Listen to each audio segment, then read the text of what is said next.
I am officially in my bookworm era. I used to hesitate calling myself a bookworm because I thought that I have to like this book and that book or this book before I could even have the right to call myself a bookworm. But then I realized that just like music, books have different genres and I don't have to like everything to call myself a bookworm. I think for the past 2 years, I have intentionally turned to books for wisdom, comfort, and of course, the kilig. And when I get asked if you had a superpower, what would it be? I would answer teleportation, and books basically do that. I am still in awe of how it could bring you to a lot of places and make you feel all these feelings and remind you that you are not alone. And with that, I'd like to present the recent books that I have read. First is this one. It's Big Magic by Elizabeth Gilbert. I read this after graduation. The book really hit me like a big yellow bus. It was about living a creative life, dealing with all these issues surrounding creativity, such as doubts and mediocrity, also fear and the pursuit of perfection when it comes to creating stuff and making art and writing things. I really felt like all the pages, di po tanan, pero the pages really like spoke to me.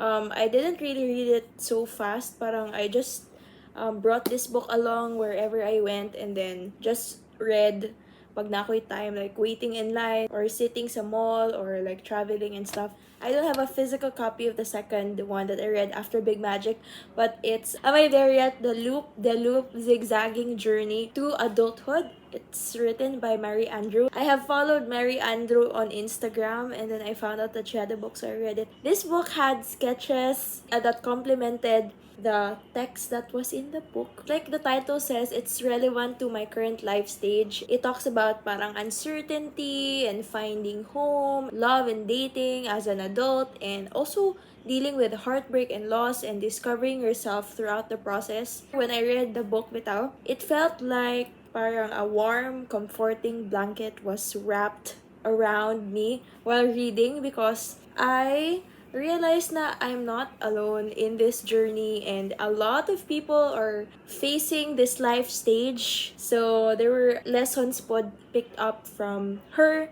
nga iyahang gi-share ani nga book. Next is this one. Outliers: A Story of Success by Malcolm Gladwell.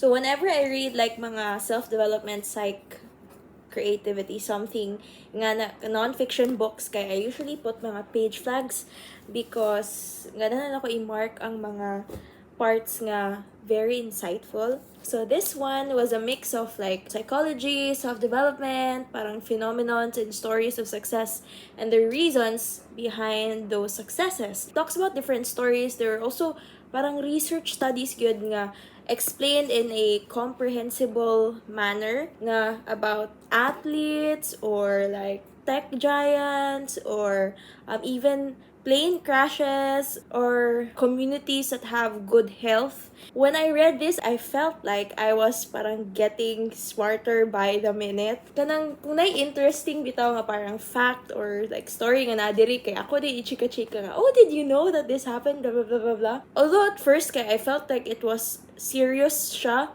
pero digestible ra pud siya ang content. Next book that I read was this one. So this is Where the Crawdads Sing. I bought this and didn't know that na di movie. Napili na ako kay nindot kay siyang cover no. It's so pretty and then ang iyahang material kay murag velvety. Dili kay ko into reading mga mystery stuff. Usually gid ako kay kana lang dili ko ma-stress nga mga libro. Pero karon I tried going out of my usual genres and try to explore a little bit. The story was wow.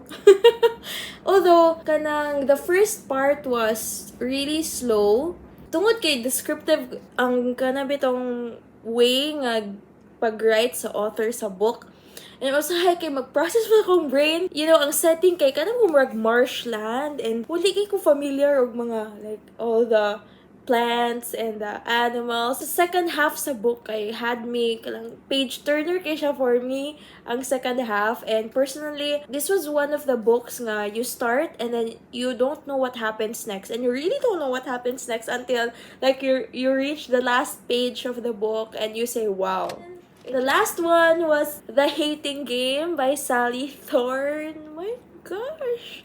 After reading this and feeling like shocked, I wanted to read something light, something kilig. I expected that, from the title itself, The Hating Game, so parang enemies to lovers trope. Yeah, to all be kilig, pero it didn't make me feel all light at all. It was so intense, I couldn't handle it. I really like kanang romance books nga these two people having separate lives and getting to work around that.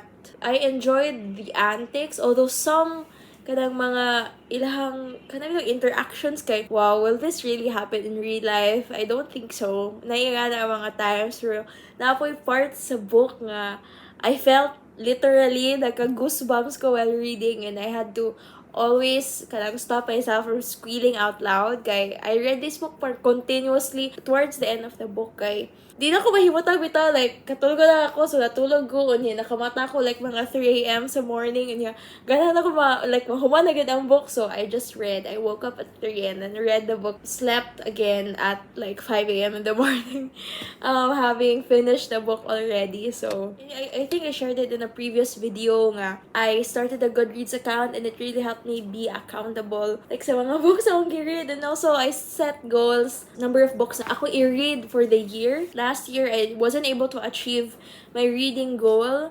It was because last year was a really heavy, parang loaded academic year for me. So, reading books made me feel really guilty. But now, I'm happy that I get the freedom and I don't feel guilty anymore. Is that bad? Mao na to. I'm excited to read more books. My to-be-read list kay A Little Life by Hanya Yanagihara. Second is Verity by Colleen Hoover. Number 3 is When Breath Becomes Air by Paul Kalanithi. Fourth is Educated by Tara Westover. And then fifth kay Beach Read by Emily Henry. Yeah, if you have been also in your bookworm era, please comment down the books that you have been reading or you have loved recently. If you also have book recommendations, please share them to me. Yeah, that's it for this video. Bye!